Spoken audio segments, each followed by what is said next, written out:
আসসালামু আলাইকুম রহমতুল্লাহি ওয়াবারাকাতুহু। আলহামদুলিল্লাহি ওয়াহদা ওয়াসসালাতু ওয়াসসালামু আলা মান লা নাবিয়্যা বা'দা আম্মা বা'দ। আউযু বিল্লাহি মিনাশ শাইতানির রাজীম। বিসমিল্লাহির রহমানির রহিম। ওয়া মা আতাকুমুর রাসূলু ফাখুযুহু ওয়া মা নাহাকুম আনহু ফান্তাহু ওয়াত্তাকুল্লাহ ইন্নাল্লাহা শাদীদুল ইকাব।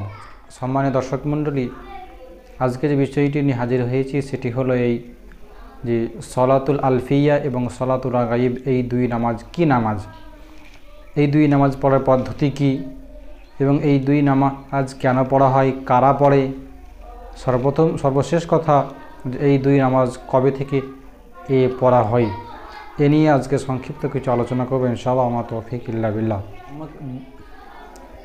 উক্ত বিষয়ের উপরে কিছু বলার আগে ভূমিকা স্বরূপ দুটি কথা। আমি একটি আয়াত আপনার সম্মুখে পাঠ করেছি, সূরা হাশর এর 7 নম্বর আয়াত।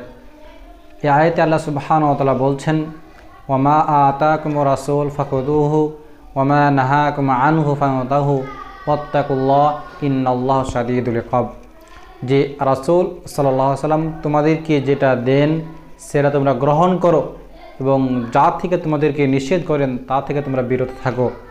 আল্লাহকে ভয় করো, কেননা আল্লাহ শাস্তি প্রদানে অনেক কঠোর।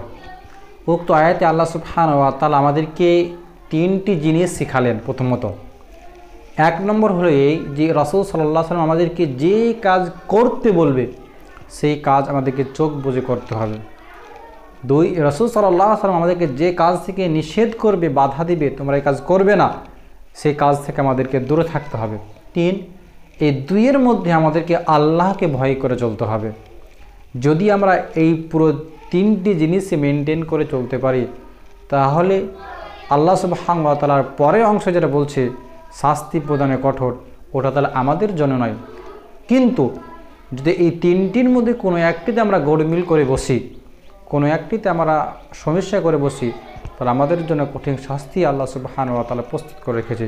অতএব জীবনে যখন যেভাবে আপনি যে কাজ করেন না কেন, আমরা যেই কাজ করি না কেন, একজন মুসলিম হিসাবে আমাদের আইডিয়াল, আমাদের নমুনা হবে নবী মুহাম্মদ সাল্লাল্লাহু আলাইহি ওয়াসাল্লাম কী করতে বলেছে সেটা খুঁজব, কী করতে নিষেধ করেছে সেটাও খুঁজব এবং এই দুইয়ের মধ্যে নিজেকে পরিচালিত করব।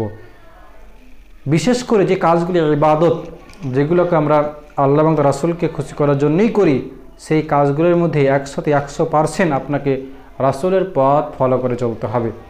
যে কাজটা আমি করছি সেই কাজটা আদৌ কি আল্লাহ রাসূল সাল্লাল্লাহু আলাইহি ওয়াসাল্লাম করেছেন কিংবা আমাদেরকে করতে বলেছেন কিংবা করার পারমিশন দিয়েছেন কিনা। যদি এই 3-এর মধ্যে কোনো একটাও না থেকে থাকে আর সেই ইবাদত আপনি করছেন, তাহলে আপনি মূলত একটি বিদআত করছেন। আপনি মূলত নবী সাল্লাল্লাহু আলাইহি ওয়াসাল্লামের উপরে একটি ইলজাম বা তোহমত লাগাচ্ছেন, এই বলে যে হে আল্লাহ রাসূল, আপনাকে আল্লাহ যে দায়িত্ব দিয়েছিল সেই দায়িত্ব আপনি সম্পূর্ণ পালন করেননি কেন? এই যে একটি ইবাদত আমরা পেলাম, এই ইবাদত আপনি কেন বলেননি? এরকম আমি মুখেও যদি না বলি তাহলে আমি কাজে এটা প্রমাণিত করছি যে আল্লাহ রসুল আপনি ধোঁকা দিয়েছেন। একটি উদাহরণ বুঝি, যে আমি একজন ব্যক্তিকে বললাম তুমি সামনে যেও না, সামনে আগুন আছে। লোকটি বলছে ঠিক আছে আমি যাব না। ও মুখে বলছে ঠিক আছে আমি যাব না, কিন্তু পায়ে হেঁটেই চলে যাচ্ছে আর মুখে বলছে ঠিক আছে আমি যাব না, ওদিকে আগুন আছে আমি যাব না। এখন আমরা যারা দেখছি তার উপরে কী হুকুম লাগাবো, তা কী বলবো? সে ব্যক্তি মুখে যে বলছে আমি যাচ্ছি না বা যাব না সেটার উপরে, না যে পায়ে হেঁটে চলে যাচ্ছে সেটার উপরে? মূলত প্রতিটি ব্যক্তি এটাই বলবে যে হেঁটে যাচ্ছে সেটা তার আসল প্রমাণ। সে চলে যাচ্ছেই তবে দেখতে যাচ্ছে, সে মুখে বললে কি যায় আসে? অনুরূপভাবে যারা আমরা নবীকে ভালোবাসি বলি মুখে, নবীর জন্য জান দিয়ে দেব মুখে বলি, তাদের কাজই প্রমাণ করছে আমি নবীর বিরোধিতা করছি। তাহলে এটা কোনটা বলবেন? মুখেরটা মানা যাবে না কাজেরটা মানা যাবে? অতএব নবীর যে ভালোবাসা, নবীর জন্য যে মহব্বত, নবীর যে প্রেম, যে নবীকে মানি, এই কথা মুখে বলা যতটা প্রয়োজন তার থেকে বেশি প্রয়োজন, বেশি জরুরি হলো যে রাসূল সাল্লাল্লাহু আলাইহি সাল্লামের কথা এবং কাজের উপরে নিজেকে পরিচালিত করা। যাই হোক, এই ছিল ভূমিকা স্বরূপ দুটি কথা, যে আমি যে কাজই করি না কোনো, বিশেষ করে ইবাদতগুলো 100% নবী সাল্লাল্লাহু আলাইহি সাল্লাম দ্বারা অনুমোদিত হতে হবে। যদি সেই কাজ ইসলামে নবী সাল্লাল্লাহু আলাইহি সাল্লাম দ্বারা অনুমোদিত না হয় তাহলে সেই কাজকে যদি করে তাহলে মূলত সেটা বিদআত করছে এবং নবী সাল্লাল্লাহু আলাইহি সাল্লামের উপর একটি ইলজাম বা তোহমত লাগাচ্ছে যে ইসলামের বার্তা পূর্ণভাবে তার উম্মতের কাছে পৌঁছে দেয়নি। এই বলে আল্লাহ সুবহানাহু ওয়া তাআলা আমাদেরকে এরকম খারাপ কাজ থেকে বিরত রাখার তৌফিক দান করুক, আমিন। আজকে যে বিষয়টি বলছিলাম সলাতুল আলফিয়া এবং সলাতুল রাকাইব, এই দুই নামাজ কি? প্রথমে আমরা সলাতুল রাকাইব এ সম্পর্কে জানব। সলাতুল রাকাইব কখন পড়া হয়, কিভাবে পড়া হয়, কত রাকাত পড়া হয়, এটা আপনি জানি। সলাতুল রাকাইব এটা সৃষ্টি হয় প্রথমত 480 হিজরিতে। এই নামাজ রজব মাসের প্রথম সপ্তাহের প্রথম জুম্মার মাগরিব থেকে এশার মধ্যবর্তী সময়ে আদায় করা হয়। পদ্ধতি কীরকম? এই সলাতুল রাকাইব মূলত 12 রাকাত পড়া হয়। প্রতি রাকাতে একবার সূরা ফাতিহা, 3 বার সূরাতুল কদর এবং 12 বার সূরা ইখলাস পাঠ করে 2 রাকাত পড়ে তাশাহুদ এবং সালাম ফিরানো হয়। এই করে প্রতি রাকাতে ফাতিহা, 3 বার সূরাতুল কদর এবং 12 বার সূরা ইখলাস পড়ে 12 রাকাত নামাজ আদায় করা হয় মাগরিব থেকে নিয়ে এশার মধ্যবর্তী সময়ে। এটাকে বলে সলাতুল রাকাইব। এখন জানবো সলাতুল আলফিয়া কখন আদায় করা হয় এবং কীভাবে আদায় করা হয় এবং এই নাম কেনই বা দেওয়া হলো। সলাতুল আলফিয়া যেটা আদায় করা হয় সেটা হলো শাবান মাসের 15 তারিখে রাত্রে। এই নামাজ পড়ার পদ্ধতি কি? এই নামাজ 100 রাকাত হয়ে থাকে। প্রতি রাকাতে একবার সূরা ফাতিহা এবং 10 বার সূরাতুল ইখলাস পাঠ করা হয়। এই 10 বার সূরা ইখলাস পাঠ করে 100 রাকাত যখন পড়বে তখন 10কে 100 দিয়ে গুণ করলে 1000 হয়। এই হিসাবে এই নামাজকে সলাতুল আলফিয়া অর্থাৎ 1000 রাকাত বিশিষ্ট নামাজ বলা হয়। মূলত এই নামাজ 100 রাকাত পড়া হয়, কিন্তু এই নামাজের ভিতরে যেহেতু সূরা ইখলাস 1000 বার পাঠ করানো হচ্ছে সেই জন্য এই নামাজকে সলাতুল আলফিয়া বলা হয়। এবং এই নামাজ তৈরি হয় 448 হিজরিতে। নামাজের প্রতিষ্ঠাতা হলেন ইবনে আবি হামরা, যিনি ফিলিস্তিনে বাড়ি এবং বাইতুল মাকদিসে গিয়ে একদিন নামাজ পড়ে। তার গলার কণ্ঠস্বর অনেক সুন্দর ছিল।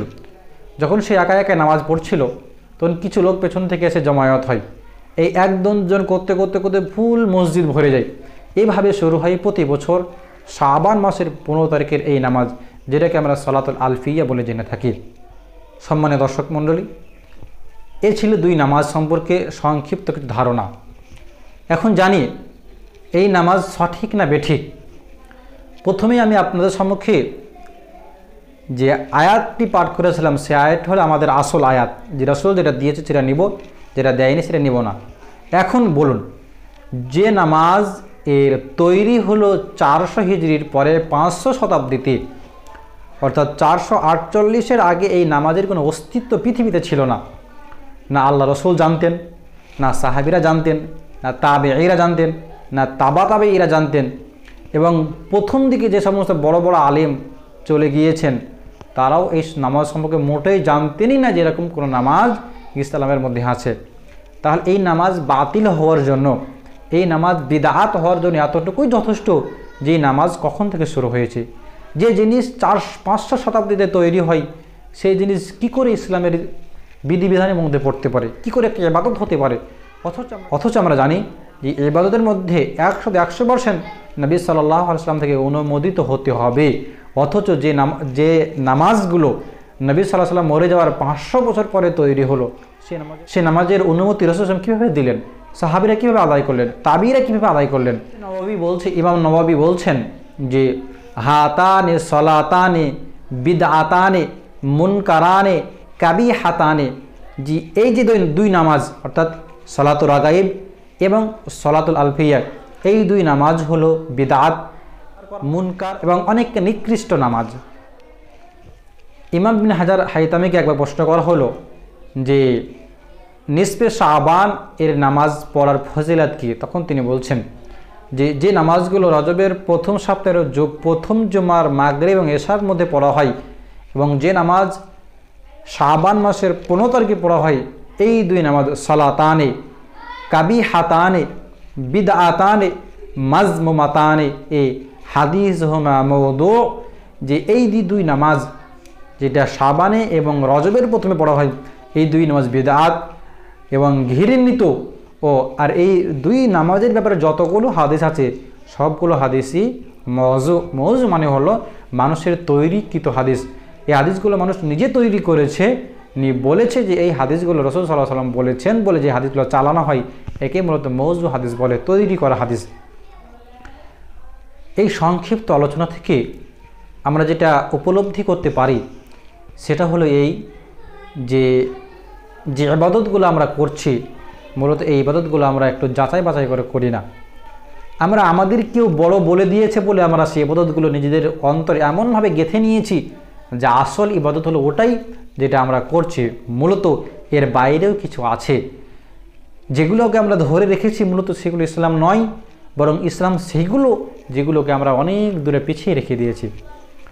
এই শাবান মাসে আপনার কিছু করতে হবে না এরকম কোনো বিষয় নাই। ইতিপূর্বে আমি একটা ভিডিও বানিয়েছিলাম যে এই শাবান মাসে আমি কি করব, রোজা রাখবো কতটা, কেন রোজা রাখবো, এই নিয়ে একটি ভিডিও আছে। তাহলে শাবান মাসে করণীয় অনেক কিছুই আছে, কিন্তু সেগুলোকে আমাদের কেউ ধ্যান দেয় না, সেগুলোর দিকে কারো কোনো ইচ্ছাই জাগে না। আমাদের ইচ্ছা জাগায় শুধুমাত্র শাবান মাসের 15 তারিখ আসলে দিনের বেলায় সিয়াম পালন করব, রাত্রের বেলায় কিয়াম করব, অর্থাৎ নামাজ পড়ব। কিন্তু 1 থেকে নিয়ে শাবান মাসের 15 তারিখ পর্যন্ত যে রোজা রাখার যে হুকুম আছে, যে কেউ রাখতে পারে, রাখলে এই ফাজিলাত, এই জন্য আমি আল্লাহ রাসূল রেখেছি, তার দিকে আমাদের কারো গুরুত্ব নেই। যারা সহিহ হাদিস দ্বারা প্রমাণিত, কিন্তু যে হাদিসগুলো মানুষ তৈরি করে আল্লাহ রাসূলের দিকে চালিয়ে দিয়েছে, সে হাদিসগুলোর উপর আমল করতে গিয়ে আমরা অনেকেই এই একদম ছুটাছুটি। অনেকে বলছে যে শাবান মাসের 15 তারিখে রোজা রাখলে কি হবে, সমস্যা কি? এখানে একটি কথা বলি যে সমস্যা কিছু নেই। নামাজ পড়লে অবশ্যই ভালো কাজ, রোজা রাখা অবশ্যই ভালো কাজ, আপনি করুন। কিন্তু সমস্যা হলো এখানেই যে আপনি ওই কাজ কেন করছেন যে কাজ আল্লাহ রাসূল আপনাকে করতে হুকুম করেনি। এটা কি সমস্যা নয়? সবথেকে বড় সমস্যা তো এটাই যে আমাকে করতে বলা হয়নি, এরপরেও কেন আমি সেই কাজ করব। এর থেকে বড় সমস্যা কি হতে পারে?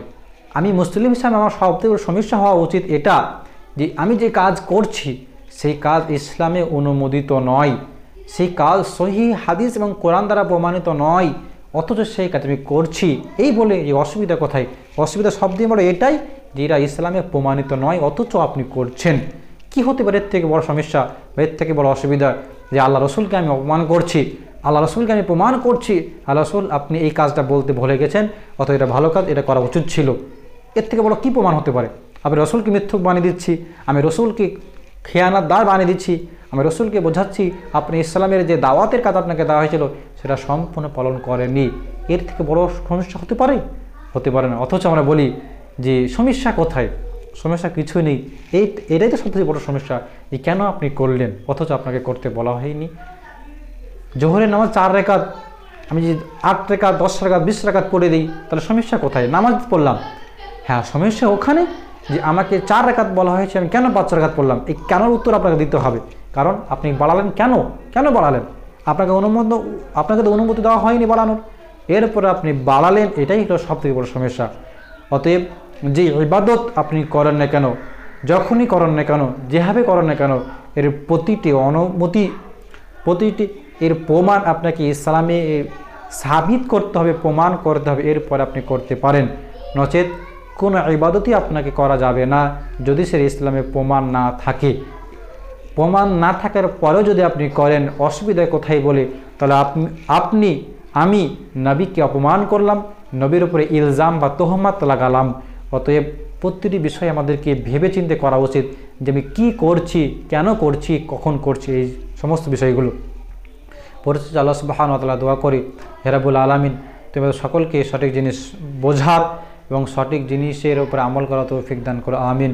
হে রাব্বুল আলামিন আমাদেরকে সুন্নাহকে অর্থাৎ নবী সাল্লাল্লাহু আলাইহি ওয়াসাল্লামের পথকে আঁকড়ে ধরে এবং সেই পথে নিজেকে পরিচালিত করার তৌফিক দান করো, এবং নবী সাল্লাল্লাহু আলাইহি ওয়াসাল্লাম বিরোধী পথ যেগুলো আছে, যেগুলো মূলত করলে নবী সাল্লাল্লাহু আলাইহি ওয়াসাল্লামের উপরে ইলজাম বা তোহমত লাগানো হয়, অর্থাৎ বিদাতের পথ, সেই সমস্ত পথ থেকে আমাকে বিরত রেখে আমাকে বিদাত থেকে মুক্তি থাকার তৌফিক দান করো, আমিন।